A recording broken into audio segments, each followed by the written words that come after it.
Hello friends, welcome back to my channel Raghav Education Hub में आप सभी का स्वागत है। आज के इस वीडियो में देखेंगे रेलवे एनटीपीसी अंडर ग्रेजुएट की जो एग्ज़ाम आने वाली है जून में। तो उसका पेपर हुआ था 7, 8, 9 मई को।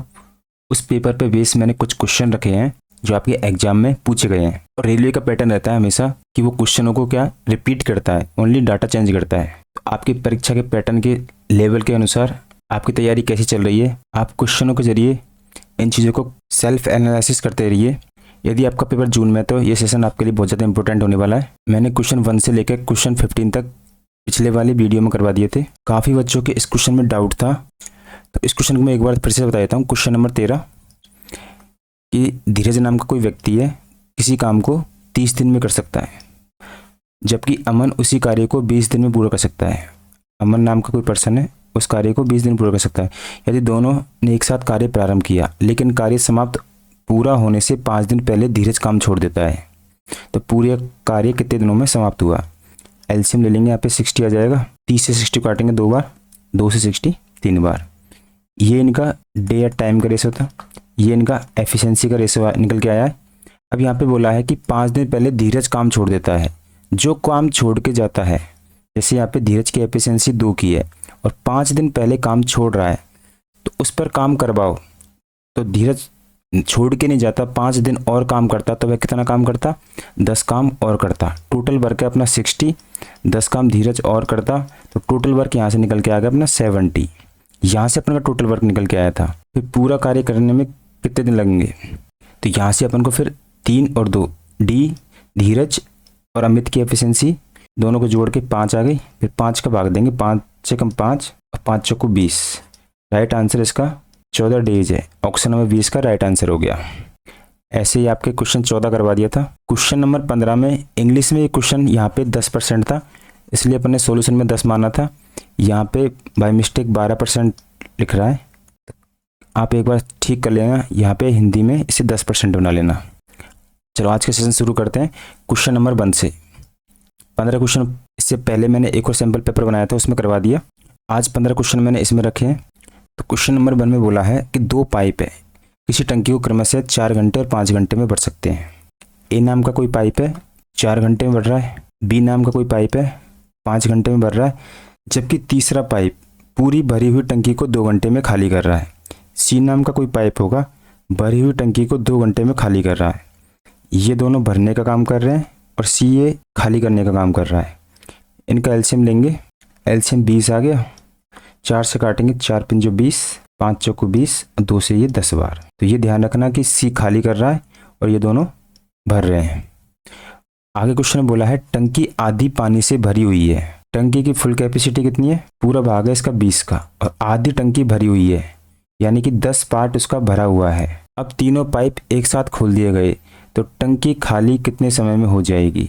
अब टंकी भरेगी नहीं, टंकी खाली होगी। क्यों, क्योंकि सी का हिस्सा ज़्यादा निकाल रहा है, क्योंकि 5, यहाँ देखिए 5 को 4 को अपन जोड़ते हैं तो 9 भाग भरा जा रहा है, लेकिन सी का 10 पार्ट ये क्या कर रहा है, खाली कर रहा है, तो टंकी खाली होगी ना कि भरेगी। और क्वेश्चन में भी यही पूछा है टंकी कितने समय में खाली हो जाएगी। तो 9 पार्ट भरने का, सी का 10 पार्ट खाली करने का, तो पर घंटे 1 यूनिट पानी निकल रहा है। तो भरी हुई टंकी आधी, 20 का आधा 10, 1 घंटे पर यूनिट के हिसाब से इसको खाली करेंगे, तो समय कितना लगेगा, सी को सी ही खाली करेगा, क्योंकि सी की एफिशिएंसी ज़्यादा है। 10 आंसर आ गया। ऑप्शन नंबर ये आपका राइट आंसर हो गया। चलते अपने नेक्स्ट क्वेश्चन पर। क्वेश्चन नंबर 2, यदि किसी संख्या का 64% दूसरी संख्या के 3/4 के बराबर है, तो पहली संख्या तथा दूसरी संख्या का अनुपात बताना है। आपको रेशो बताना है। यदि किसी संख्या का 64%, तो मान लेते हैं पहली संख्या अपनी x है और दूसरी संख्या क्या है, y है।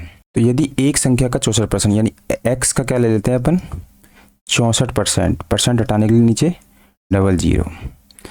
दूसरी संख्या कौन सी अपनी y का 3/4 के बराबर है, 3/4 के बराबर है।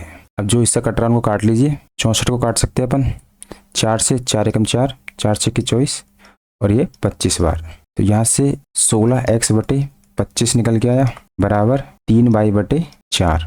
अब इनको बज्जे गुणा कर लेंगे। 16 चौकू 64x बराबर 25 75y।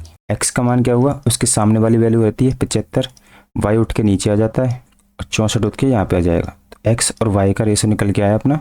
एक्स का और वाई का मान कितना निकल के आया, एक्स का मान निकल के आया 75, वाई का 64। इनको चेंज करते समय आप ध्यान रखिए कि एक्स और वाई का रेशो ये नहीं होता है, बाद में निकल के आता है, ये होता है। तो अपन से पहली संख्या और दूसरी संख्या का पूछा है, ये चीज़ भी क्वेश्चन में ध्यान से दिया करो, माइनर मिस्टेक होने के काफ़ी ज़्यादा चांस रहते हैं कि पहली संख्या और दूसरी संख्या। तो पहली संख्या अपन ने एक्स मानी थी और दूसरी संख्या अपन ने वाई। तो पहली संख्या 75 रेशो 64, किस में है 75 रेशो 64, ऑप्शन नंबर ए में। तो ऑप्शन नंबर ए आपका राइट आंसर हो गया। चलते हैं नेक्स्ट क्वेश्चन पर। क्वेश्चन नंबर 3, अप्रैल महीने में। इन क्वेश्चनों को आप एक बार मेरा सॉल्यूशन मत देखा करो, पॉज करके वीडियो को 1 मिनट क्वेश्चन को पढ़ा करो, फिर सॉल्व करने की कोशिश किया करो कि क्वेश्चन आप पे आते या नहीं आते, और आपके सॉल्यूशन में और मेरे सॉल्यूशन में कितना डिफरेंस है, ये चीज़ देखा करो। अप्रैल महीने में रोहित का बिजली का बिल 1500 आया। आप मान लीजिए आपके घर में बिजली का बिल 1500 रुपये आया है अप्रैल के महीने में। अप्रैल के महीने में 1500 बिजली का बिल आया है। मई के महीने में बिजली की दर, मई में बिजली की दर 20% वृद्धि हो गई तथा खपत में 10% कमी हो गई।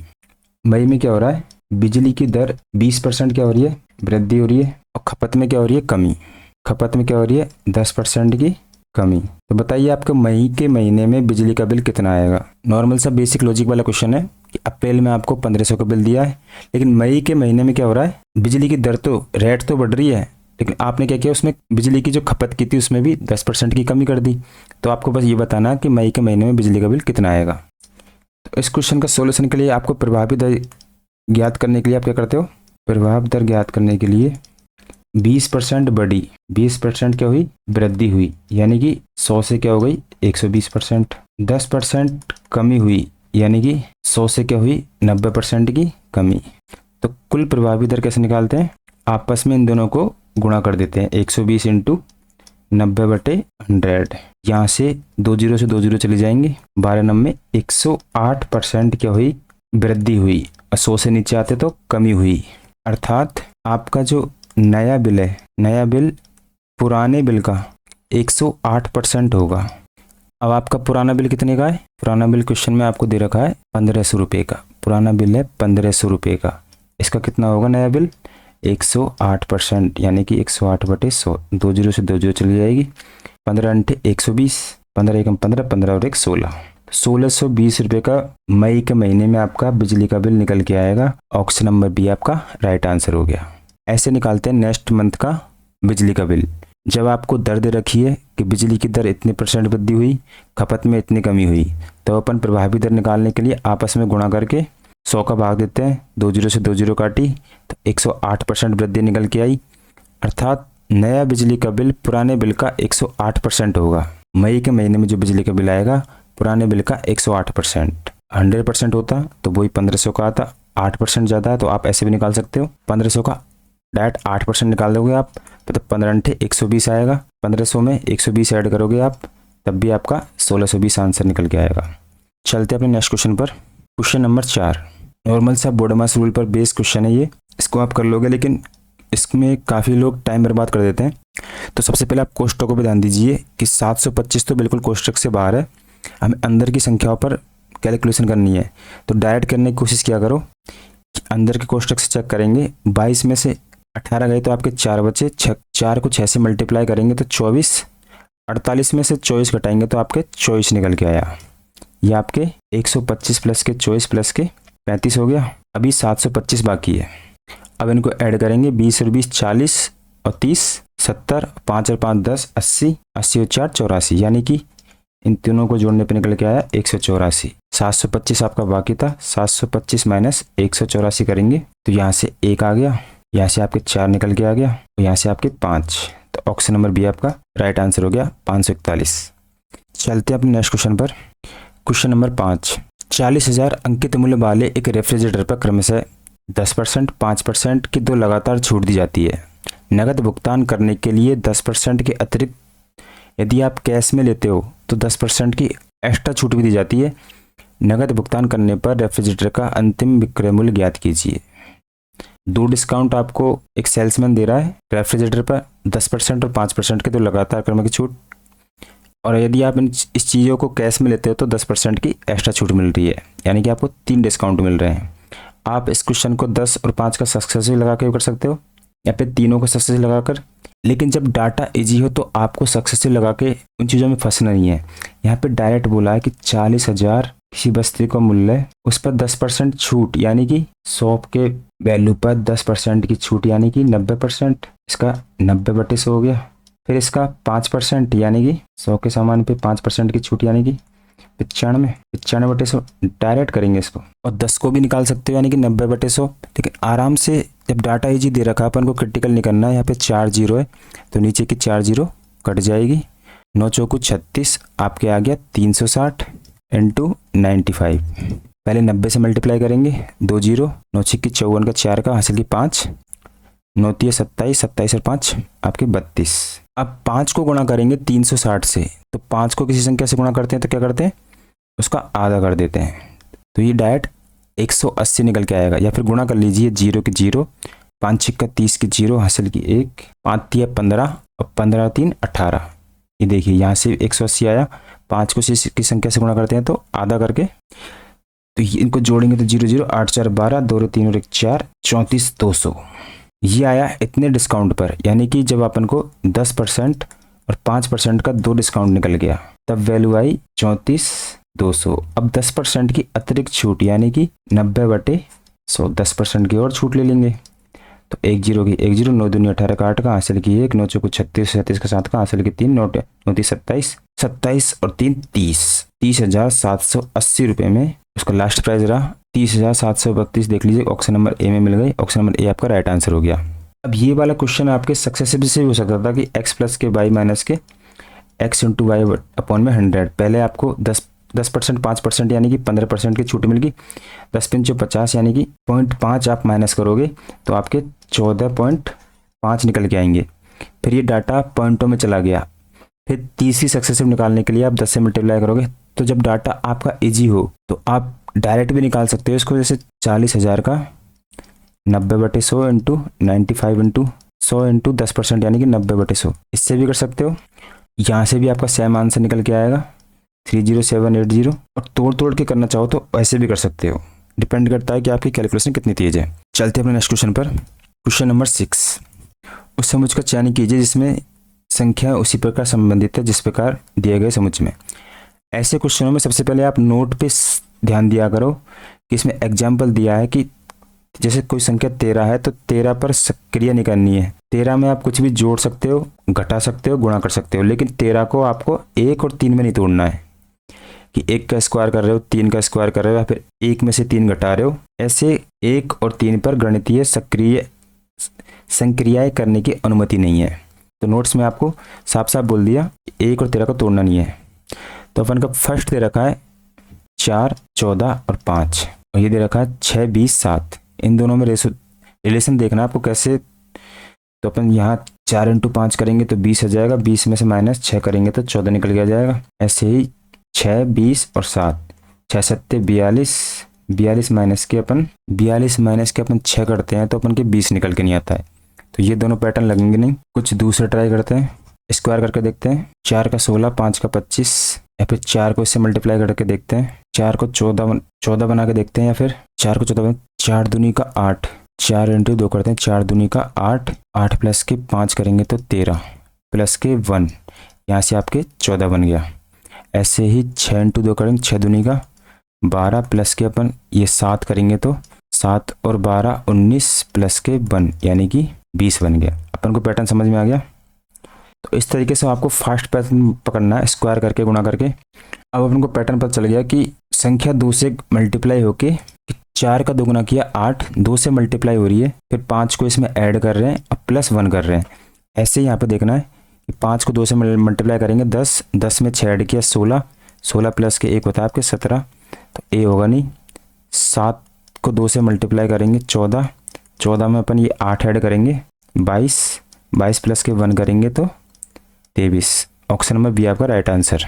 ऐसे सी देख लेते हैं। 8 इंटू 2 करेंगे तो 16, 16 में प्लस 9 करेंगे तो आपके 25, प्लस के 1 ये 27 होगा, तो ये होगा नहीं। डी देख लेते हैं। 9 को 2 से मल्टीप्लाई करेंगे तो 9 दूनी 18 प्लस के 10 करेंगे तो 28 प्लस के 1 करेंगे तो 29, 31 नहीं हो रहे, तो दोनों ऑप्शन गलत हो गए। ऑप्शन नंबर बी आपका राइट आंसर हो गया। बस पैटर्न पकड़ना होता है, इन दोनों में सेम पैटर्न लगा, उसी पैटर्न पर बेस ऑप्शन नंबर बी में लग गया। चलते अपने नेक्स्ट क्वेश्चन पर। क्वेश्चन नंबर 7, एक बेलनाकार स्तंभ की वक्र पृष्ठीय क्षेत्रफल दे रखा है इतना तथा उसका आयतन दे रखा है आपको इतना, तो बेलन की त्रिज्या और ऊंचाई के बीच का अनुपात बताना है। तो त्रिज्या बराबर होता है आपके आर से डिनोट करते हैं, ऊंचाई आपकी होती है हाइट एच से डिनोट करते हैं। बेलन का पृष्ठीय क्षेत्रफल क्या होता है, पृष्ठीय क्षेत्रफल बराबर 2 पाई आर एच, ये आपको कितना दे रखा है 616 मीटर स्क्वायर। अब बेलन का आयतन क्या होता है, आयतन निकालने का सूत्र क्या होता है पाई आर स्क्वायर एच बराबर 2156 मीटर स्क्वायर।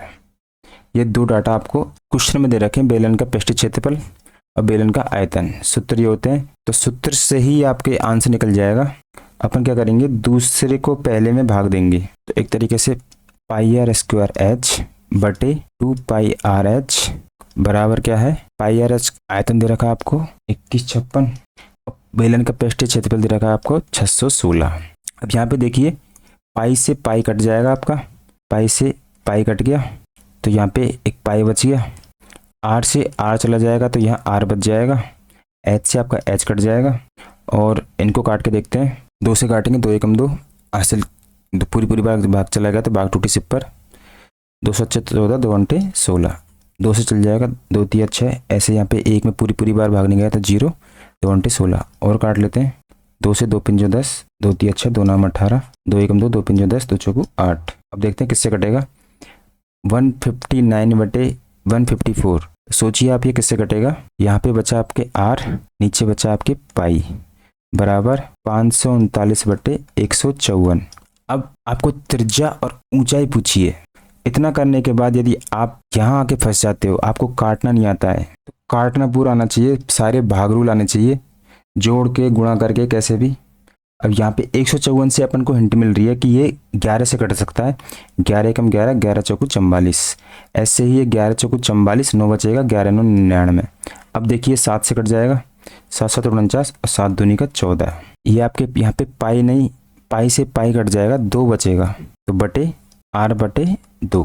तो आर की वैल्यू क्या निकल के आ गई 7। यहाँ से अपन को क्वेश्चन में आर की वैल्यू मिल गई, 2 से आपके 2 चला जाएगा, आर की वैल्यू मिल गई कितनी 7, यानी कि त्रिज्या की वैल्यू 7 निकल के आ गई।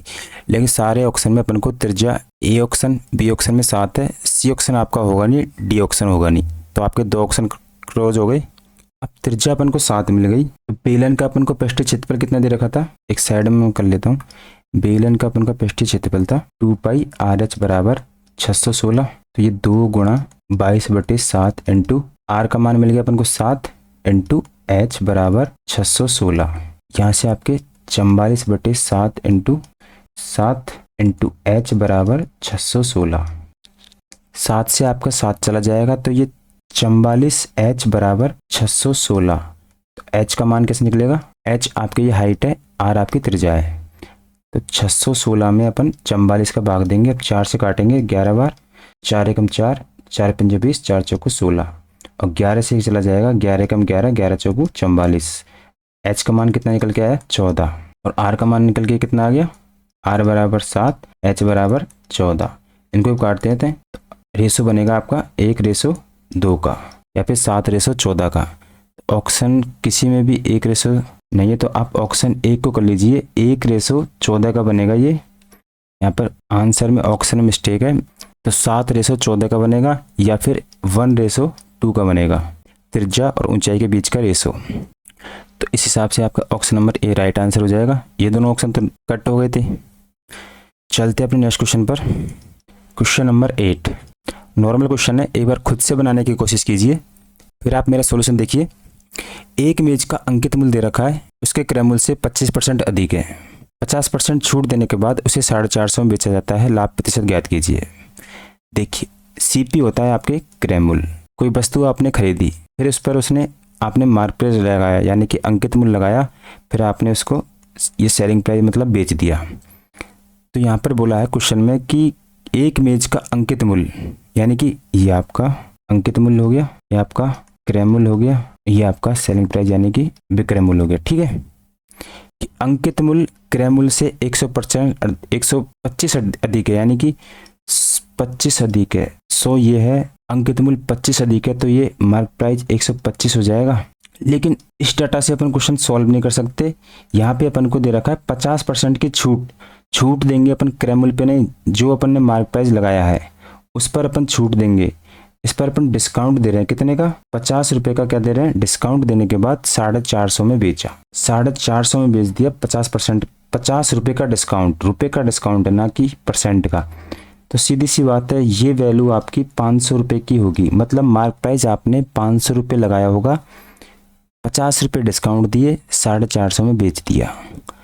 इससे ये पता चल गया कि आपके 125% की वैल्यू कितनी है? 500। तो अपन यहाँ से सीपी निकाल सकते हैं। तो 1% की वैल्यू निकालने के लिए इनको काटिए, 25 पंजे 125, 25 दूनी 50, 5 से काटेंगे 4 बार। 1% की वैल्यू कितनी आई? 4। तो 100% की वैल्यू 400। अब यहाँ पता चल गया कि क्रैमुल आपका कितने का था? किसी वस्तु को हमने 400 रुपये में खरीदा था, उस पर टैग लगाया, मार्क प्राइस लगाया कितने का? 500 रुपये का। 50 रुपये का डिस्काउंट देकर 450 में बेच दिया। अब आपको बताना है कि लाभ प्रतिशत ज्ञात कीजिए। लाभ होगा, वस्तु खरीदी क्रैमुल पे होता हमेशा लाभ।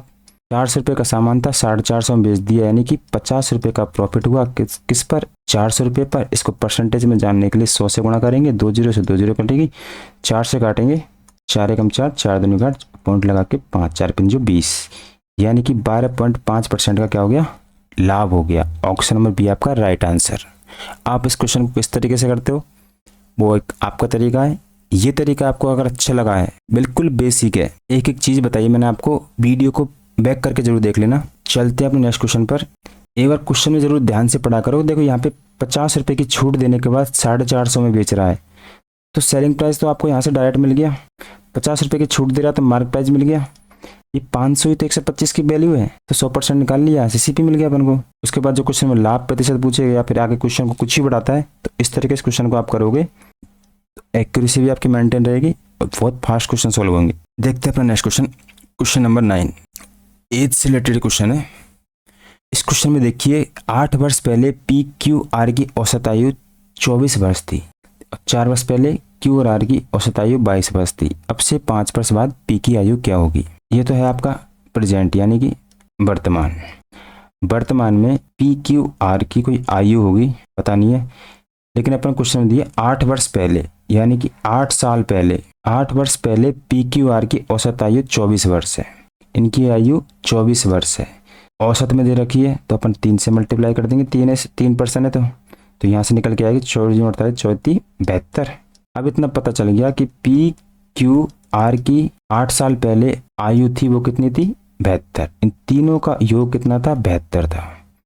आगे क्वेश्चन बोला है 4 वर्ष पहले Q और R की। वर्तमान में Q और R पता नहीं कितने के होंगे, लेकिन यहाँ से 4 साल पहले की औसत आयु कितनी दे रखी है? 22। तो यहाँ पे 2% है तो 2 से मल्टीप्लाई करेंगे तो ये 44 के हुए। ठीक है, अब आगे क्वेश्चन बोला अब से 5 साल बाद, यानी प्रेजेंट के निकालो, उसके बाद P की आयु बतानी है। इतना क्वेश्चन में डाटा दे रखा है। अब इस क्वेश्चन को या तो PQR को या फिर QR से ले लीजिए, आप किसी से भी कर सकते हो। देखिए यहाँ डाटा 8 साल पहले का दे रखा है, तीनों का, P, Q और R का। यहाँ 4 साल का डाटा दे रखा है, किस किस का? Q और R का। तो एक बार अपन इस क्वेश्चन को Q और R का 4 साल पहले ले जाते हैं, डाटा को 4 साल पहले ले जाएंगे तो 4 की कमी Q पर होगी, 4 की कमी R पर, यानी कि 8 की कमी होगी। 44 में से 8 की कमी होगी तो ये आपके एज निकल के आएगी, Q प्लस R की एज निकल के आई 36, और यहाँ PQR की एज दे रखी है आपको 72। डाटा हो गया सेम, यहाँ 8 साल, तो इन दोनों का भी क्या हो गया? 8 साल पहले। अब आप क्वेश्चन को आराम से कर लोगे, दोनों को डाटा मिल गया कि P, Q और R की 8 साल पहले 72 एज है, और Q और R की 8 साल पहले 36 एज है। अब इनको आपस में काटेंगे तो P की एज निकल के आ जाएगी कितनी? वही 36। P की एज निकल के आई 36, और कब की एज है ये? 8 साल पहले की, 8 साल पहले की। तो अब P को वर्तमान में लेके आएंगे, यहाँ पे P हो रहा है कितने का? 36 साल का। वर्तमान में लेके आएंगे तो प्लस 8 करेंगे, 8 करेंगे तो यहाँ P हो गया कितने का? वर्तमान में 8 और 14, यानी कि 44 का। ठीक है, पी की एज होगी 44, लेकिन अब से 5 वर्ष बाद यानी प्रेजेंट से 5 साल बाद, 5 साल बाद यानी 44 प्लस के 5 कर देंगे तो पी की एज 5 साल बाद कितनी हो जाएगी 49। ऑप्शन नंबर बी आपका राइट आंसर हो गया। ये तो किया अपने डाटा को क्यू और आर को 8 वर्ष ले जाके। इस क्वेश्चन को हम ऐसे भी तो कर सकते थे, पी क्यू आर को 4 वर्ष आगे करके। तो एक बार फिर से इस क्वेश्चन को हम दोबारा तरीके से करके देखते हैं। तो यहाँ तक तो सबके समझ में आ गया होगा। जो क्वेश्चन में बोला था ऐसे किया है। एवरेज आयु दे रखी थी पी क्यू आर की, 3 से मल्टीप्लाई क्यों किया, या क्योंकि यहाँ पे 3% थे। यहाँ 2 से मल्टीप्लाई क्यों किया, क्योंकि यहाँ पे 2% थे। अब इस क्वेश्चन को दूसरे तरीके से करते हैं कि तीनों की एज यहाँ पे 72 दे रखी है। ये 8 वर्ष का डाटा है, इनको 4 वर्ष कम लेके आते हैं तो 4 सबके ऐड होंगे, पी के, क्यू के, आर के, तो 4 चौको 16। अब 16 पहले ऊपर जा रही थी तो घट रही थी, आगे आएंगे तो बढ़ेगी। तो पी क्यू आर की 4 साल पहले, अब ये 4 साल पहले की एज निकल के आ रही है पी क्यू आर की कितनी 72, 6 और 2 8, 7 और 1 8। क्योंकि यदि मैं 4 साल बढ़ूंगा तो आप भी 4 साल बढ़ोगे और आपका भाई भी 4 साल बढ़ेगा। इसी तरह पी क्यू आर की 4 प्लस की 16, तो 8 साल पहले तीनों की एज आ रही थी 72 में 16 ऐड किया, 6 और 2 8, 7 और 1 8। ये पी क्यू आर तीनों की आई 88 निकल के। और यहाँ पे क्यू और आर की कितनी रखी 4 साल पहले की, पहले अपन ने 8 साल से, इस 8 साल से निकाला था, अब निकालेंगे अपन 4 साल से। यहाँ भी 4 साल और यहाँ भी 4 साल, तो पी क्यू आर की यहाँ पे 88 हो रही है 4 साल पहले, क्यू और आर की यहाँ पे 44 हो रही है। घटाएंगे यहाँ से तो पी की एज निकल के आई कितनी 44। कब, देखिए यहाँ पे कुछ गलती हो रही है, देखिए एक बार क्वेश्चन में फिर से देख लेते हैं। 4 एकम 4, 4 दूनी 8, 4 तिया 12, 16 नहीं होगा ये 12 होगा, तीनों को जोड़ेंगे 4 एकम 4, 4 दूंगा 4 तिया 12 में 16 ले लेता है, सॉरी इसके लिए। यहाँ पे 2 और 2 4 होगा, 7 और 1 8, यानी कि 84। पी क्यू आर की कितनी दे रखी है आपको 84 और क्यू और आर की 40। अब इनको माइनस करेंगे तो पी की एज निकल के आई कितनी 40। अब ये पी की एज निकल के आई है 4 साल पहले की, पी की एज 4 साल कितने पहले की।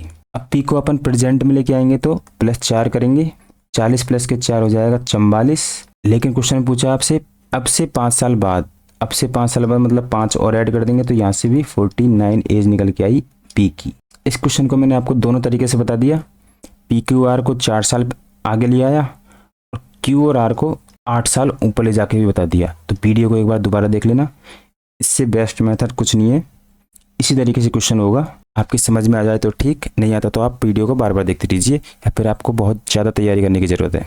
चलते हैं अपने नेक्स्ट क्वेश्चन पर। क्वेश्चन नंबर 10, अनुभव जन्य संबंध। लैंग्वेज पे मत जाइए, आप हर टाइप के क्वेश्चन कीजिए, ऐसे ही क्वेश्चन को जी ये क्वेश्चन आपने काफ़ी बार कर रखा है लेकिन बस लैंग्वेज से ही घबरा जाते हैं। यदि किसी वितरण का माध्य 2.4 तथा माध्य का 15 दे रखी है, अनुभव जन्य संबंध का उपयोग करके, ये इसका मतलब ही होता है मूल अनुपाती सूत्र का उपयोग करके वितरण का बहुलक ज्ञात कीजिए।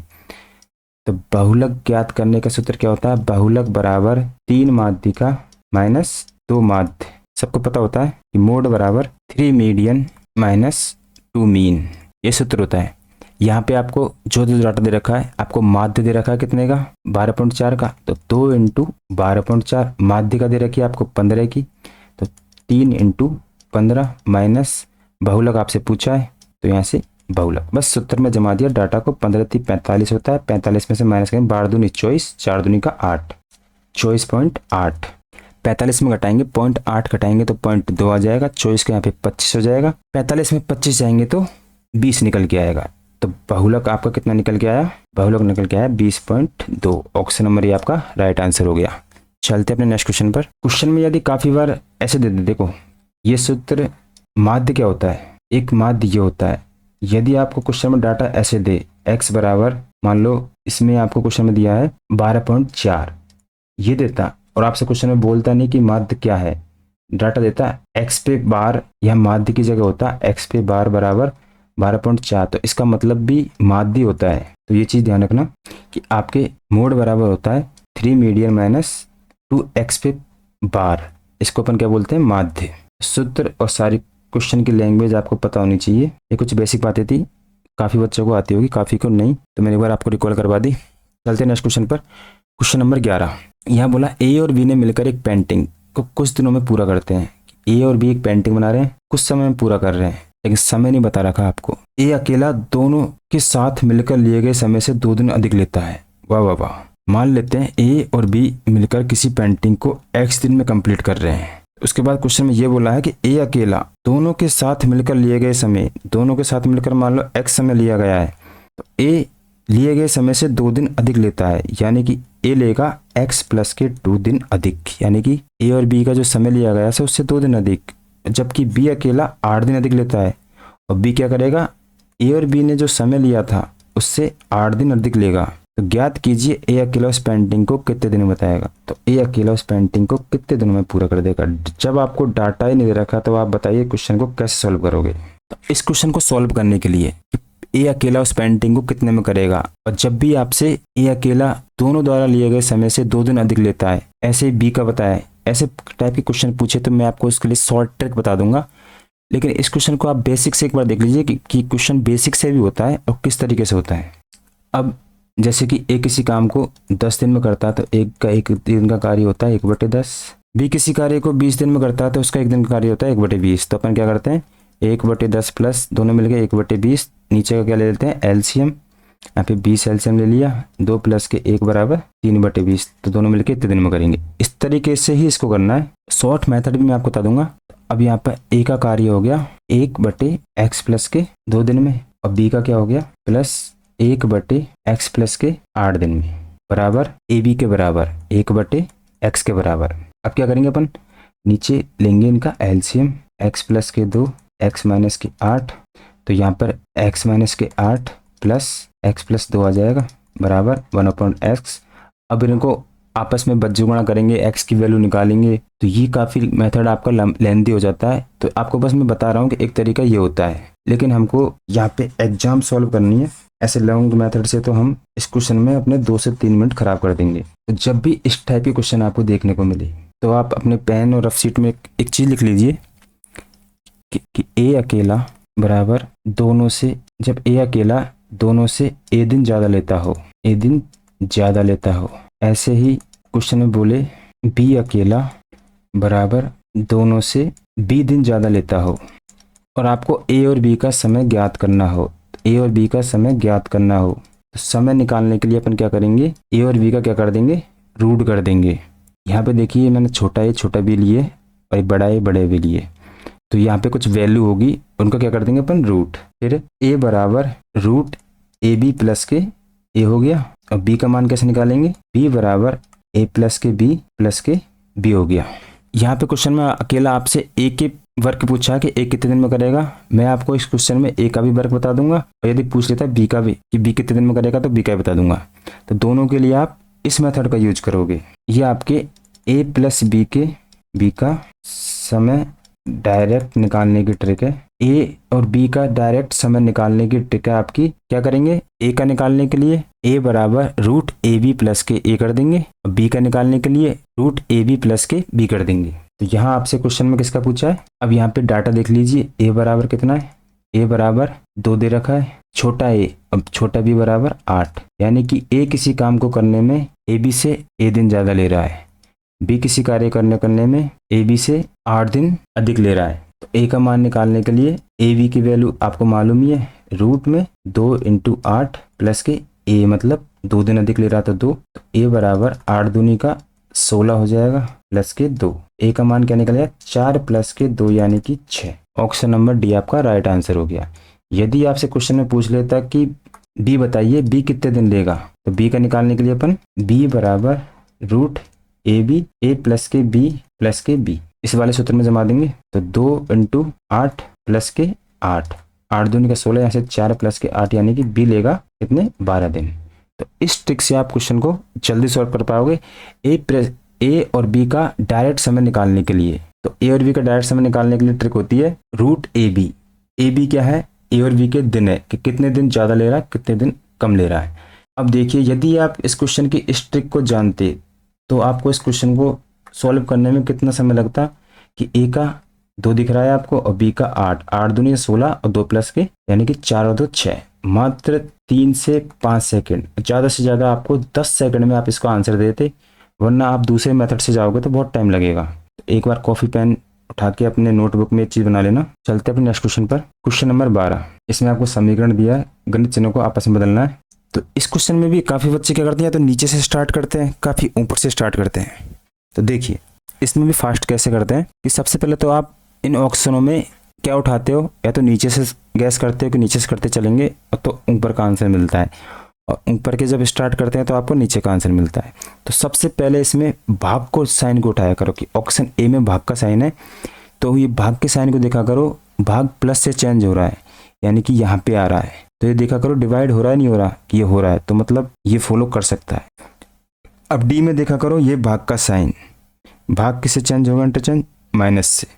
अब देखा करो यहाँ पे माइनस की वैल्यू अगर लेंगे, माइनस की जगह भाग का चिन्ह लेंगे तो पॉइंट में वैल्यू आ जाएगी, तो अपन को ये तो बिल्कुल काम ही नहीं करेगा। एक तरीका है जल्दी फास्ट करने का कि यदि डिवाइड हो रही है वैल्यू तो भाग का चिन्ह सही जगह लग रहा है, यदि डिवाइड नहीं हो रही है तो उसको ऑप्शन को आप स्किप भी कर सकते हो।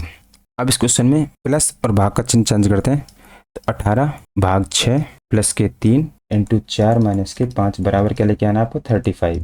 6 तिया 18, 3 प्लस के 3 या 4 तिया 12, 12 में से 5 गए तो 7, तो ये आपका होगा नहीं, ऑप्शन नंबर ए आपका रॉन्ग हो गया। चलते हैं ऑप्शन नंबर बी पर, इंटू और माइनस के चिन्ह, 18 प्लस के 6 भाग 3 इंटू और माइनस, -4 इंटू 5 बराबर 35। यहाँ भी देख लीजिए पहले भाग, यहाँ पे 3 आ गया, 3 दूनी का 6, 18 6 20 हो गए, -4 पंजो 20 बराबर 35। ये भी नहीं होगा आपके, तो 2 क्रॉस हो गई। अब ऑप्शन सी को देखते हैं, सी में क्या है, प्लस और गुणा, तो 18 प्लस की जगह हो जाएगा आपके गुणा 6 भाग 3 प्लस के 4 माइनस के 5 बराबर 35। 3 से सबसे पहले भाग को सॉल्व करेंगे, 3 का भाग देंगे 6 में 2, 18 दूनी 36, 36 प्लस के 4 आपके 40, और 40 में से 5 गए तो आपके ये 35 बराबर 35। तो ऑप्शन नंबर सी आपका राइट आंसर हो गया, डी पे पहुंचने की जरूरत नहीं, वैसे भी रॉन्ग था। चलते हैं अपने नेक्स्ट क्वेश्चन पर। क्वेश्चन नंबर 13, यदि किसी त्रिभुज में ABC AD दे रखे आपको, समकोण तो BAC का समद्विभाजक है, यदि AB बराबर 15 सेंटीमीटर, BD बराबर 12 सेंटीमीटर, DC बराबर 8 सेंटीमीटर, त्रिभुज का परिमाप ज्ञात करना है। बिल्कुल बेसिक क्वेश्चन है ये, त्रिभुज का परिमाप ज्ञात करने के लिए कि आपको A बराबर B, AB बराबर कोण BAC, AD बराबर दे रखा है आपको, ठीक है, कोण BAC, AB बराबर कितना दे रखा है आपको 15 सेंटीमीटर, और BD बराबर कितना दे रखा है 12, और DC बराबर कितना दे रखा है 8 सेंटीमीटर। और आपसे पूछा है क्वेश्चन में त्रिभुज का परिमाप ज्ञात कीजिए। अब इनको कोण समद्विभाजक प्रमेय के अनुसार AB बटे AC बराबर BD बटे DC कर सकते हैं। सबका मान अपन रख देंगे, जिसका मान नहीं है उसका मान निकल के आ जाएगा। तो यहाँ से अपन को AC का मान नहीं है, तो यहाँ से अपन को AC का मान निकल के आ जाएगा। तो AC का मान निकालने पर AB की वैल्यू दे रखी है आपको 15 बटे AC की वैल्यू देनी रखी है आपको, BD की वैल्यू दे रखी है आपको 12 और DC की 8, बच्चे गुणा कर लेंगे, या फिर आप इसको काट लीजिए, 4 से 4 तिया 12, 4 दूनी का 8, तो 15 दूनी 30, ये आपके हो गए 3AC बराबर 30। तो AC का मान कितना निकल के आ गया आपको 10। यहाँ से आपको AC का मान कितना मिला, AC का मान मिल गया 10, ठीक है। अब आगे क्वेश्चन में क्या निकालेंगे अपन, यहाँ से निकालेंगे अपन BC का मान, BC का मान बराबर BC बराबर BD प्लस के DC। BD का मान आपको दे रखा क्वेश्चन में 12, DC का मान 8 दे रखा है, तो यहाँ से BC का मान कितना निकल के आ गया, BC निकल के आया आपके 20, दोनों मान निकल के आ गए AC और BC के। अब आपको परिमाप निकालना है, परिमाप किसका, त्रिभुज का परिमाप निकालने का सूत्र क्या है, AB plus AC plus BC। AB आपको मिल गया कितने का 15 का, AC के मान निकाल लिया अपन ने कितने का 10 का, BC का मान मिल गया आपको 20 का, इन तीनों को आपस में जोड़ देंगे तो 45 निकल के आ जाएगा, डायरेक्ट त्रिभुज का परिमाप। ऑप्शन नंबर ए आपका राइट आंसर हो गया। चलते अपने नेक्स्ट क्वेश्चन पर। क्वेश्चन नंबर 14, इस क्वेश्चन को एक बार मैं सही क्वेश्चन फॉर्मेट में जमा देता हूँ। यहाँ पे बोला है कि x प्लस के 1/x बराबर 3 दे रखा है, तो आपको बताना है x पे घात 4 प्लस के 1/x पे घात 4 का मान क्या होगा। तो सबसे पहले अपन प्लस की वैल्यू देखते हैं कि अपन क्या कर रहे हैं, प्लस की वैल्यू से कहाँ पे जा रहे हैं, प्लस की वैल्यू पे। तो यहाँ पर x के ऊपर कोई घात नहीं है, तो सबसे पहले अपन x से किस पे जाएंगे, x स्क्वायर पे, और इसका स्क्वायर कर देंगे तो ये क्या निकल के आ जाएगी, x पे घात 4 का मान। तो यहाँ से जब भी अपन स्क्वायर की वैल्यू पे क्या चाहते हैं तो क्या करते हैं, a स्क्वायर माइनस के 2, तो अपन को a का मान 3 दे रखा, तो 3 का स्क्वायर माइनस 2 करेंगे तो 3 3 9 माइनस के 7 निकल के आया। फिर से अपन 7 का स्क्वायर माइनस के 2 करेंगे तो 49 माइनस के 2 करने पर आपको 47 मिल जाएगा। डायरेक्ट आंसर निकल जाएगा ऑप्शन नंबर ए। चलते हैं अपने नेक्स्ट क्वेश्चन पर। क्वेश्चन नंबर 15 में भी आपको एक बार इंस्ट्रक्शन पढ़ लेते हैं। वही सेम क्वेश्चन है, लेकिन प्रत्येक में बाईं ओर से संख्या, दाईं ओर संख्या निश्चित तर्क के आधार पर, मतलब ये बोला है कि दोनों संख्याएं एक दूसरे से संबंध बना रहे हैं, कौन है जो संबंध नहीं बना रहा है। तो ऐसे क्वेश्चन में आपको लॉजिक पहचानना है। सबसे पहले संख्या देखनी है कि यहाँ पे 24,000 है, यहाँ पे 48,000 है। तो यहाँ से पता चल रहा है 24 दूनी 48 हो रहे हैं, 16 दूनी 32 हो रहे हैं, ठीक है। 35 दूनी 70 हो रहे हैं, 42 का दुगुना 2 दूनी 4, 4 दूनी 8, 84 हो रहे हैं। 18 दूनी 36 हो रहे हैं, 25 दूनी 50 होने चाहिए, जो कि नहीं है। इसमें देख लेते हैं 38 दूनी 76, 46 दूनी 92। तो ऑप्शन नंबर सी ही रॉन्ग हो गया, यही आपका आंसर है। यहाँ तो हो गए आपके 15 क्वेश्चन सही। इससे पहले वाले पार्ट में मैंने उसमें भी 15 क्वेश्चन रखे थे, सबका लेवल इजी टू हार्ड रखा था। 2 बार मैंने आपको सॉल्यूशन बताया था। एग्जाम लेवल में एग्जाम के टाइम के आप कैसे सॉल्व करना है वो भी समझा दिया। इस वाले वीडियो में भी मैंने आपसे 1 से लेके 15 क्वेश्चन रखे हैं। सारे क्वेश्चन एग्जाम में आए हुए हैं 7, 8, 9 में, किसी ना किसी शिफ्ट में। लेवल आपका यही रहने वाला है। बस एग्जाम में आपको तरीका थोड़ा चेंज करना है कि क्वेश्चन को फास्ट कैसे करें, वो तरीका मैंने बता दिया। और समय रातों में, अभी काफ़ी टाइम है एग्जाम के लिए, और भी आपको ऐसे प्रैक्टिस सेट करवा दूंगा जो कि बिल्कुल हेजिटेड एग्जाम में आए हुए हैं। तो चैनल को सब्सक्राइब जरूर कर ले। आपको यदि वीडियो अच्छी लगी हो, मेरा सॉल्यूशन बताने का तरीका पसंद आया हो, मिलते हैं नेक्स्ट सेक्शन में। तब तक के लिए धन्यवाद।